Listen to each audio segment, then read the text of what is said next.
Assalamualaikum warahmatullahi wabarakatuh. Alhamdulillahillazi anzala ala abdil kitaba wa lam yaj'al lahu iwaja. Asyhadu an la ilaha illallah wa la syarika lah. Wa asyhadu anna Muhammadan abduhu wa rasuluh. Allahumma sholli ala Muhammad wa ali Muhammad. Allahumma sholli ala Muhammad wa ali Muhammad. Qala Allah Ta'ala fil Qur'anil Karim. A'udzu billahi minasyaitonir rajim. Bismillahirrahmanirrahim. Innad dina indallahil Islam. Sadaqallahu adzim. Pertama-tama dan terutama marilah kita bersyukur kepada Allah Subhanahu wa taala yang mana telah memberikan kesempatan kesehatan kepada kita semua sehingga kita dalam keadaan sehat walafiat. Amin. Amin ya rabbal alamin. Bagaimana pertanyaan datang dari Pak Amran? Ustaz, bagaimana akal yang sehat itu Ustaz? Apakah akal yang sehat itu seperti akalnya Rocky Gerung? Tolong Ustaz jelaskan akal yang sehat itu Ustaz. Assalamualaikum warahmatullahi wabarakatuh. Waalaikumsalam warahmatullahi wabarakatuh. Ini pertanyaan datang dari Pak Amran. Akal yang sehat itu seperti mana? Memang sudah berkali-kali saya akan bicara kemarin. Banyak saya sudah bicara, banyak orang itu verbalisme. Tahu dia menyebut akal sehat, dia tak tahu apa itu akal sehat. Ya.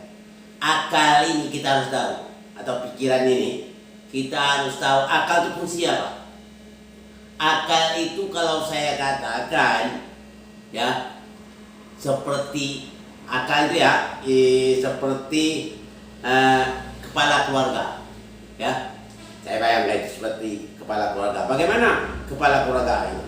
Kepala keluarga itu harus mampu memanage anggotanya.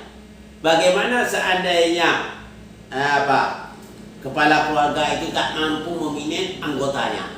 Tentunya keluarga itu keluarga berantakan, atau istilah orang kita sana broken home. Itu apa? Karena tidak kemampuan, tidak punya ilmu manajemen memanage itu, dia tidak mampu. Akibatnya keluarga menjadinya berantakan. Jadi akal gitu. Akal yang pintar itu atau akal yang sehat itu sama.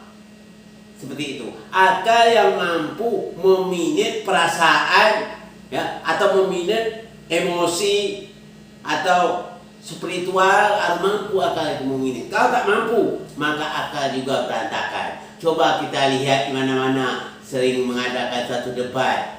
Coba lihat. Ada yang sampai membesarkan urat leher, ada yang sampai memukul meja, ada yang sampai memalingkan muka. Kenapa? Kena akal, ya, tidak mampu memanage perasaannya, tidak mampu memanage emosinya. Makanya dalam ilmu psikologi, ya, kita harus memiliki 3 kecerdasan. Ada yang pertama, sudah sering saya sampaikan, inteligensi question, harus kita cerdas. Yang kedua, emotional question, itu cerdas tuh, kecerdasan emosi. Yang ketiga, kecerdasan spiritual question, harus kita miliki. Yang kedua itu bagaimana mau bisa cerdas kalau inteligensinya belum begitu sehat, belum bisa memonitor dari anggotanya, ya, maka tidak akan terjadilah dia cerdas. Maka terjadilah yang sampai-sampai seolah-olah debat itu seperti orang mau berantem, seolah-olah debat itu seperti orang mau berperang. Jadi apa seperti itu? Apakah itu seperti sehat? Tidak sehat. Kena akalnya tidak sinkron dengan perasaannya, ya. Atau kalau di dalam agama itu namanya dalam agama tadabur. Tadabur itu ya harus akal itu harus bisa mengkoordinir kerjanya kalbu, ya. Tafakur, tadabur sambil berpikir, sambil menghayati atau merenungkan sehingga kalbu itu bisa dipimpin oleh akal. Kalau sudah terpimpin, barulah dia nyaman, itu tentram hati. Jadi itu nanti ada tingkatan namanya iman apa itu lebih tinggi ya. Itu di perguruan tinggi belum ada sampai ke situ. Sudah tengah pendalam, bahkan di pesantren belum sampai bagaimana cara meminit kalbu. Itu udah tinggi ya. Nanti kita terangkan. Jadi kalau akal yang sehat mampu meminit kalbu, mampu meminit emotional question itu, meminit spiritual question. Kalau sudah mampu, baru nanti dikatakan sehat atau cerdas. Kalau itu kan enggak, kalau kita lihat itu, ya mau berantem saja. Kadang-kadang orang sedang bicara, ada yang memotong pembicaraan. Itu apa? Karena akalnya belum begitu sinkron dengan perasaannya atau dengan emosinya, dengan spiritualnya tidak sinkron. Maka itu tidak termasuk akal yang sehat atau akal yang cerdas.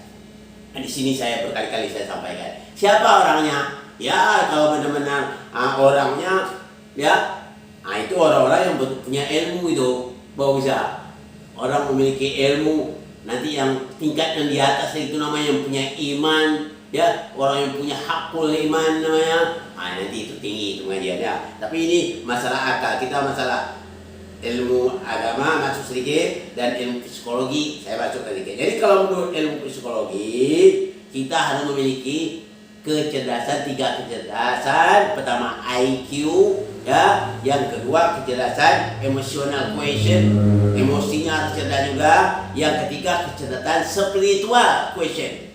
Itu harus kita miliki. Jadi untuk mengontrol itu, itulah gunanya akal. Jadi akal ini pemimpin kalbu, pemimpin perasaan, pemimpin emosi, dan pemimpin spiritual. Itu harus kita paham ya. Di sini belum ya, belum ada kelihatannya. Jadi apakah bagaimana akal? Ya itu seperti yang saya sebut itu akal yang sehat. Tapi kalau yang belum, masih ada lagi akalnya masih menjelik-jelik orang, masih mengatakan orang itu begini-begini, itu belum dikatakan akal sehat. Cuma dia itu sekedar sebenarnya dia itu bukan punya akal itu sebetulnya. Kalau dalam kata Imam Ali yang seperti akal itu seperti imajinasi yang dimiliki itu, bukan akal sehat. Imajinasi itu hanya khayalan. Kalau dalam bahasa psikologi ya, hanya khayalan ditambah khayalan, bukan mutlak dari akal yang sehat ya. Jadi harus tahu ya, si Pak Amrani harus paham betul itu tentang akal sehat. Jangan kita mendengar perkataan orang akal sehat ya, sedangkan kita tak tahu apa itu akal. Kita harus paham betul itu akal ya. Jadi akal itu guna akal meminit ya, atau memimpin kalbu, atau memimpin hati. Dan hati nurani itu bisa dipimpin oleh akal. Kalau hati nurani belum mampu dipimpin oleh akal, berarti belum dia katakan akal itu cerdas ya, belum cerdas dia ya. Saya masih ingat lagi apa yang dikatakan Buya Hamka, ada satu kitab yang pernah saya baca. Ibaratnya kita itu menyetir radio, tanya ingat tepatnya. Kalau kita lihat radio itu, katakanlah itu siaran, itu siaran yang harus kita ambil itu punya mempunyai menunjuk frekuensi. Ada 120 frekuensi. Kalau yang ditunjuk kita cari itu belum sampai, itu katakanlah cuma kita jumpa 119, 119, sedangkan harus 120 frekuensi. Katakanlah radio RRI umpamanya 120 frekuensi. Kita hanya mencari 119 frekuensi. Berarti radio itu akan menjadi storing, gangguan. Jadi gitu juga kita. Jadi akal kita kalau tidak pas betul pada tempatnya, terjadi storing. Storing apa? Gangguan. Di dalam debat kayaknya orang mau bertengkar, di dalam debat seperti orang mau berperang dan sebagainya. Apa? Antara akal dan emosinya tidak sinkron. Itu banyak-banyaknya. Itu bukan susah, bukan mudah itu. Saya lihat itu banyak orang ustaz pun kena. Ya, tak terkontrol lagi. Itu oleh sebab itu kita harus tahu benar itu fungsi akal itu apa. Fungsi akal itu bukan hanya sekedar Nah, seperti fungsinya membeda antara yang benar dengan yang salah. Itu akal ya. Tapi akal itu harus mampu meminit hati, kalbu, ya, perasaan, emosi harus mampu. Kalau tak mampu, itu nama akal broken home. Ya, ibaratkan rumah yang berantakan. Nah, itu yang jangan seperti itu ya. Oleh sebab itu Pak Azlan, kalau ingin tahu yang jelas dengan saya boleh saja ya. Lebih jelas nanti ya, tolong di apa aja. Dikasih via WhatsApp atau apa? Email bisa juga atau via telepon. Oke, mudah-mudahan mumpung saya masih ada di tempat ya. Nanti saya mungkin sering tidak ada di tempat ya. Kalau boleh hubungi saya langsung, oke? Ya, atau datang saja ya ke apa? Ke kelurahan apa nih? Kelurahan Teluk Makmur ya. Kelurahan Teluk Makmur nomor 6 ya, lantai 2. Oke. Assalamualaikum warahmatullahi wabarakatuh.